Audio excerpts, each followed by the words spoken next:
Hello student, আজকে আমাদের routine অনুযায়ী এখন রাষ্ট্রবিজ্ঞানের বড় প্রশ্নর ক্লাস আছে। আর আমরা 1 নম্বর অধ্যায় পড়ছিলাম। আর 1 নম্বর অধ্যায়ের আজকে এটা শেষ ক্লাস, অর্থাৎ তোমাদের 1 নম্বর অধ্যায়টা কমপ্লিট করিয়ে দেব এই ক্লাসটায়। তোমাদের 1 নম্বর অধ্যায় থেকে মাত্র দুটো প্রশ্ন বাকি ছিল। 3 দাগের প্রশ্ন যেটা আছে, আন্তর্জাতিক সম্পর্কের সংজ্ঞা দাও, আন্তর্জাতিক সম্পর্কের বিকাশ সংক্ষেপে লেখো। আরেকটা প্রশ্ন তোমাদের বাকি ছিল এইটা, বিশ্বায়নের সংজ্ঞা লেখো আর বিশ্বায়নের বিভিন্ন রূপ আলোচনা করো। এই দুটো প্রশ্ন নিয়ে আলোচনা করব। তার আগে বলে রাখি যে আন্তর্জাতিক সম্পর্কের সংজ্ঞা দাও, এটা কিন্তু এই পাঠটুকুনি কিন্তু 2 নম্বর দাগের যে প্রশ্নটা ছিল সেখানের অ্যান্সারে আমি বলে দিয়েছি, অর্থাৎ এই প্রশ্নটার মধ্যে এইটুকুনি পাঠ আলোচনা করলে হয়ে যাবে যে আন্তর্জাতিক সম্পর্কের বিকাশ। আরেকটা দেখো, বিশ্বায়নের সংজ্ঞা আর বিশ্বায়নের বিভিন্ন রূপ। বিশ্বায়নের সংজ্ঞা কিন্তু আমরা প্রথম প্রশ্নর আলোচনা করে নিয়েছি, অর্থাৎ এখানেও শুধু এই পার্টটা অর্থাৎ বিশ্বায়নের বিভিন্ন রূপ আলোচনা করলে হয়ে যাবে। ঠিক আছে, তাহলে ভালো করে ক্লাসটা মনোযোগ সহকারে শুনবে। কোনো সমস্যা হলে তোমরা অবশ্যই হোয়াটসঅ্যাপে SMS করে জিজ্ঞাসা করতে পারবে। ঠিক আছে, আর ভিডিওটা যারা অ্যাডমিশান নিয়েছো তোমরা তো দেখছো, আর বন্ধুবান্ধবদের যদি শেয়ার করো তাহলে শেয়ার করতে পারো, কিন্তু সেক্ষেত্রে তোমরা বন্ধুবান্ধবদের বলো তারাও যাতে তোমাদের মতো অ্যাডমিশান নেয়। তোমরা যেমন বাড়িতে থেকে নিরাপদে পড়াশোনা করতে পারছো, তারাও যাতে সেই সুযোগটা পেতে পারে। দেখো, প্রথম যে প্রশ্নটার কথা আসছি, দেখো বিশ্বায়ন কাকে বলে। কি বললাম যে এই বিশ্বায়নের পাঠটা পড়ানো হয়ে গেছে তোমাদের, যে বিশ্বায়ন কাকে বলে সংজ্ঞাটা আমি আগের ক্লাসগুলোয় বলে দিয়েছি। আজকে এই দ্বিতীয় পাঠটা এখানে আলোচনা করব, বিশ্বায়নের বিভিন্ন রূপ আলোচনা করো। দেখো, ভালো করে বোঝার চেষ্টা করবে। ঠিক আছে, বিশ্বায়নের প্রকৃতি বা বিভিন্ন রূপ, তাহলে কি এখান থেকে একটা জিনিস তোমরা জানতে পারলে যে বিশ্বায়নের প্রকৃতিও যদি বলে তাহলে এই প্রশ্নটা তোমরা লিখে দিলে হয়ে যাবে। দেখো কি বলছে, বিশ্বায়নের প্রকৃতি বিশ্লেষণ করলে এর কয়েকটি রূপের সন্ধান পাওয়া যায়। ফার্স্ট আমাদের তিনটে পয়েন্ট আছে, একটা হচ্ছে অর্থনৈতিক বিশ্বায়ন, আরেকটা হচ্ছে রাজনৈতিক বিশ্বায়ন, আরেকটা হচ্ছে সাংস্কৃতিক বিশ্বায়ন। এই তিনটে রূপ কিন্তু আমরা এখানে আলোচনা করব। ফার্স্ট আসছে দেখো, অর্থনৈতিক বিশ্বায়ন।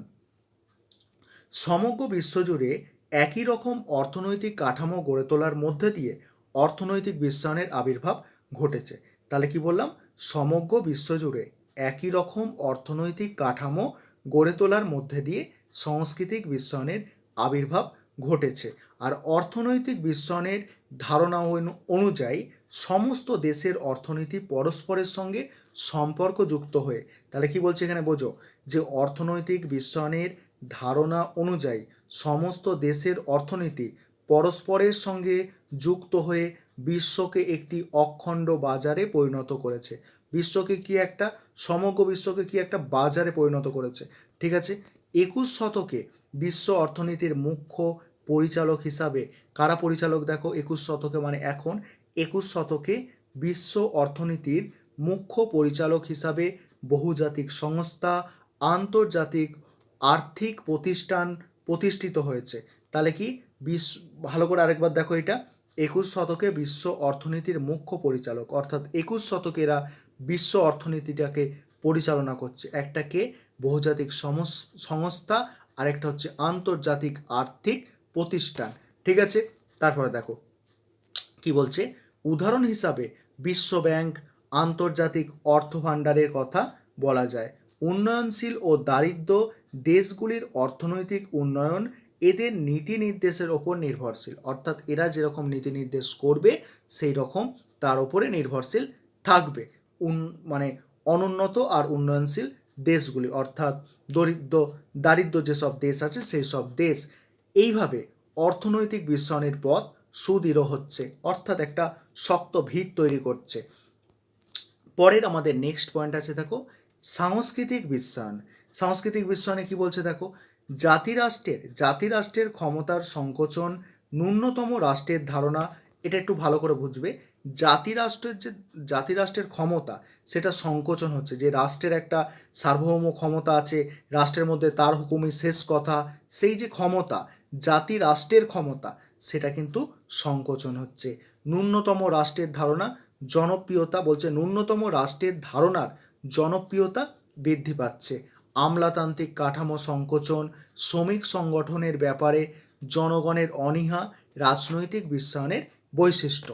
তারপরে দেখো, তারপরে বলছে সাম্রাজ্যবাদ ও উপনিবেশবাদ এর পথ ধরে অতীতে যেভাবে উপনিবেশিক শক্তিগুলি, তাহলে কি বললাম, সাম্রাজ্যবাদ ও উপনিবেশবাদের পথ ধরে যেভাবে অতীতে উপনিবেশিক শক্তিগুলি অনুন্নত দেশগুলির ওপরে আধিপত্য প্রতিষ্ঠা করেছিল, অনুন্নত দেশগুলির ওপর আধিপত্য প্রতিষ্ঠা করেছিল, একইভাবে বর্তমানে বিশ্বায়নের পথ ধরে পুঁজিবাদী দেশগুলি উন্নয়নশীল দেশগুলির ওপর আধিপত্য কায়েম করে বিশ্বায়ন প্রতিষ্ঠা করেছে।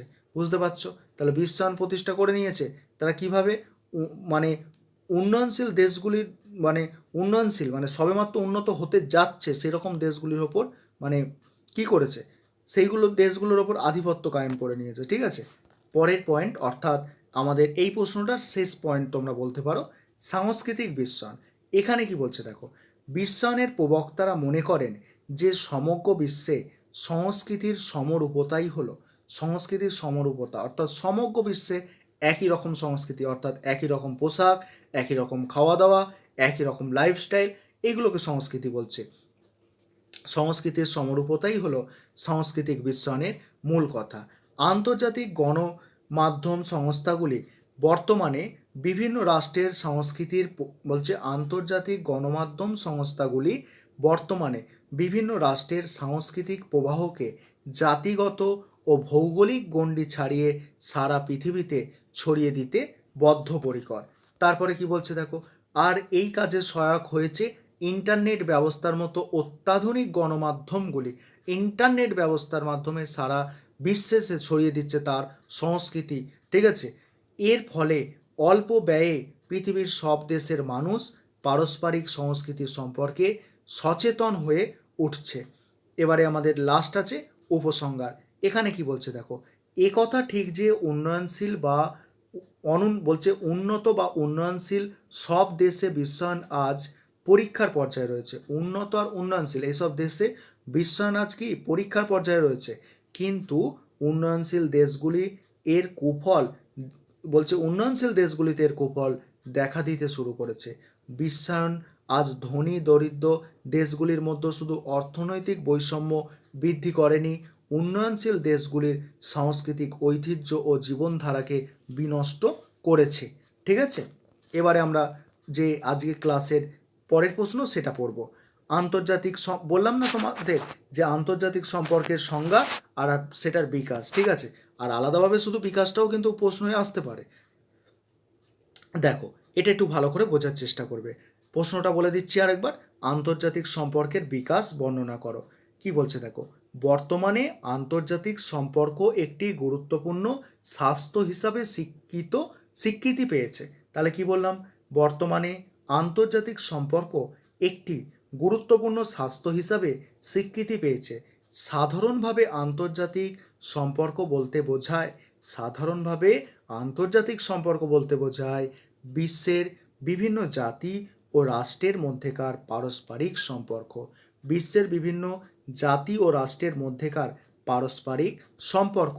অধ্যাপক পামার ও পার্কিন্সের ভাষায়, অধ্যাপক পামার ও পার্কিন্সের ভাষায় বলা যায়, the totality of the relation among people and groups in the world society. আরেকবার রিপিট করছি, the totality of the relation among people and groups in the world society. একটি বলছে, একটি, এখানে একটি ডবল লেখা হয়ে গেছে, ঠিক আছে, একটা কেটে দেবে। একটি স্বতন্ত্র স্বাস্থ্য হিসাবে আন্তর্জাতিক সম্পর্কের চর্চা প্রথম বিশ্বযুদ্ধের সময় থেকে শুরু হলেও প্রাচীনকালে এর চর্চা শুরু হয়। প্রাচীন গ্রিসের নগররাষ্ট্রগুলির মধ্যে ব্যবসা বাণিজ্য সম্প্রসারিত হওয়ায় আন্তর্জাতিক সম্পর্কের গোড়াপত্তন হয়। প্রাচীন ভারতে কৌটিল্যের অর্থশাস্ত্রে বিভিন্ন রাষ্ট্রের মধ্যে কূটনৈতিক সম্পর্কের বিশ্লেষণ করা হয়েছে। পরে দেখো, 1648 খ্রিস্টাব্দে ওয়ারেন দেখো, এটা এটা ওয়ারেন হবে না, এইটা বানানটা একটু কিন্তু ভালো করে দেখবে যে 1648 খ্রিস্টাব্দে ওয়েস্টফেলিয়ার চুক্তি, এটা কি আছে জানো তো, ওয়েস্টফেলিয়া, ফয়কা লয়স্যই অন্ত্যেস্তয়কার র, ওয়েস্টফেলিয়ার চুক্তির ফলে জাতিরাষ্ট্রের উদ্ভব হওয়ায় আন্তর্জাতিক সম্পর্ক সম্প্রসারিত হচ্ছে। জাতিরাষ্ট্রের উদ্ভব হওয়ায় আন্তর্জাতিক সম্পর্ক সম্প্রসারিত হচ্ছে। তবে 20 শতকের শুরুতে এই স্বাস্থ্যের আনুষ্ঠানিকভাবে চর্চা শুরু হয়। এই যে স্বাস্থ্য অর্থাৎ আন্তর্জাতিক সম্পর্ক যে আলাদা একটা বিষয় হতে পারে, সেই আলোচনাটা কিন্তু শুরু হয় 21 শতক থেকে।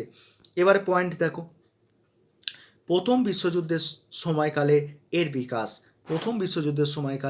এর বিকাশ। এখানে কি বলছে দেখো, প্রথম বিশ্বযুদ্ধের পরে আন্তর্জাতিক সম্পর্কের পর্যালোচনার বিষয়টি নতুন মাত্রা লাভ করে। আন্তর্জাতিক সম্পর্কের পর্যালোচনার বিষয়টি কি নতুন মাত্রা লাভ করে। প্রথম বিশ্বযুদ্ধের অবসানের পর মার্কিন যুক্তরাষ্ট্রের রাষ্ট্রপতি যে 14 দফা প্রস্তাব রেখেছিল তা আন্তর্জাতিক সম্পর্কের বিকাশে এক নতুন দিগন্তের সূচনা করে। প্রথম বিশ্বযুদ্ধের পরে জাতিসংঘ এর প্রতিষ্ঠা, বৃহৎ শক্তিরূপে মার্কিন যুক্তরাষ্ট্রের আত্মপ্রকাশ, সোভিয়েত ইউনিয়নের উদ্ভব ইত্যাদি ঘটনার আলোচ্য বিষয় হিসাবে আন্তর্জাতিক সম্পর্ক বিশেষ গুরুত্ব লাভ করে। দ্বিতীয় বিশ্বযুদ্ধের পরবর্তীকালে মার্কিন যুক্তরাষ্ট্রের বিভিন্ন বিশ্ববিদ্যালয়ে একটি স্বতন্ত্র পাঠ্য বিষয় রূপে আন্তর্জাতিক সম্পর্ক নিয়ে পড়াশোনা আরম্ভ হয়। 1921 সালে লর্ড ব্রাইস আন্তর্জাতিক সম্পর্কের উপর বক্তৃতা দেওয়ার জন্য মার্কিন যুক্তরাষ্ট্রে আমন্ত্রিত হন। পরের বছর তার বক্তৃতামালা ইন্টারন্যাশনাল রিলেশন নামক গ্রন্থাকারে প্রকাশিত হয়। অর্থাৎ সে যেই বক্তৃতা দিয়েছে সেই বক্তৃতাটা একটা গ্রন্থাকারে অর্থাৎ বই আকারে প্রকাশিত হয়ে গেছিল পরের বছরই। এবারে পরের পয়েন্ট, দ্বিতীয় বিশ্বযুদ্ধের পর্বে এর বিকাশ, অর্থাৎ দ্বিতীয় বিশ্বযুদ্ধের সময় বা তার একটু আগে এর বিকাশ কি হয়েছিল দেখো। দ্বিতীয় বিশ্বযুদ্ধের শুরু হওয়ায় আন্তর্জাতিক সম্পর্ক আদর্শবাদের পথ থেকে সরে আসে। 1939 সালে E.H. কার প্রকাশ করেন 20 ইয়ার্স ক্রাইসিস গ্রন্থটি। এর মাধ্যমে আন্তর্জাতিক সম্পর্কের ক্ষেত্রে নতুন চিন্তার উদ্ভব হয়। সেটি হলো বাস্তববাদী বিশ্লেষণ। এর মূল কথা হলো প্রতিটি রাষ্ট্র তার স্বার্থ পূরণের জন্য অন্য রাষ্ট্রের সঙ্গে সম্পর্ক গড়ে তুলবে। এখানে আদর্শবাদের কোনো স্থান নেই। এই তথ্যকে বিকশিত করেন অধ্যাপক মর্গেনথাউ। পরের পয়েন্ট দেখো,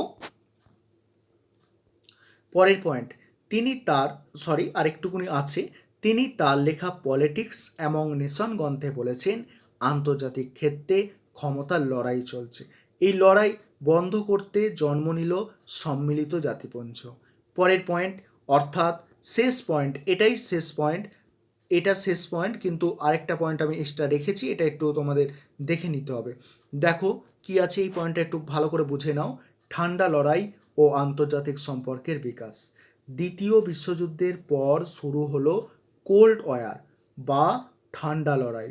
দুই মহাশক্তিধর রাষ্ট্র সোভিয়েত ইউনিয়ন ও মার্কিন যুক্তরাষ্ট্র, এই দুই শক্তির মধ্যে মতাদর্শগত কারণে যে বিরোধ চরমে ওঠে দ্বিমেরুবাদের জন্ম হয়।